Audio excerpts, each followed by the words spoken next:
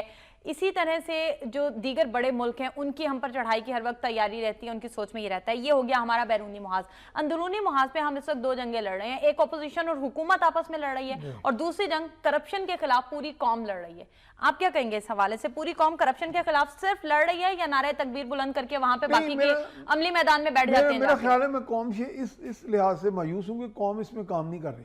ٹھیک ہے، جہاں پہ شہری اگر زیادہ متحرک ہو جائے، یہ بہت سے ملک کے ماڈل آپ سامنے رکھ لیں، جب شہری متحرک ہو جائے، مجھے ایک یاد پڑتا ہے ایک صاحب باہر سے ایک ڈبل روٹی کے پلانٹ کی مشینری لے آئے، تو ان کے پاس ہم بیٹھتے تھے تو میں نے انہیں کہا کہ آپ کا پلانٹ جو ہے ابھی تک ریلیز کیوں نہیں ہوا کسٹم سے؟ انہوں نے کہا جی کسٹمز والے اور دیگر کچھ محکمے مجھ سے رشوت مانگ رہے ہیں۔ تو کچھ لوگوں نے کہا یار رشوت دو اور پلانٹ لگا کے اپنا کام شروع کرو بجائے کہ تاخیر کا شکار ہو۔ انہوں نے کہا جی میں تاخیر برداشت کر لوں گا، میں رشوت نہیں دوں گا۔ اور بالآخر یہی ہوا کہ 3 مہینے کے بعد رشوت سے انہوں نے 3 مہینے بچ جانے تھے، لیکن ہوا یہ کہ انہوں نے 3 مہینے کے بعد پورے کا پورا پلانٹ لگا بھی لیا، کام شروع بھی ہو گیا۔ 3 مہینے کی تاخیر ہوئی، اسے ثابت یہ ہوا کہ جب شہری مزاحمت کرنے پہ آ جائیں یہ تالی دو ہاتھ سے بچتی ہے۔ اگر پٹواری آپ سے رشوت مانگتا ہے تو آپ کے پاس فورم موجود ہیں، اوپر ڈی سی او بھلے کرپٹ ہو لیکن ڈی سی او تھوڑی سی بات آپ کی ضرور سنے گا، اوپر سے رپورٹ ہی مانگ لے جائے تو اسے تھوڑا سا ایک کرپشن کے خلاف ایک آواز اٹھے گی۔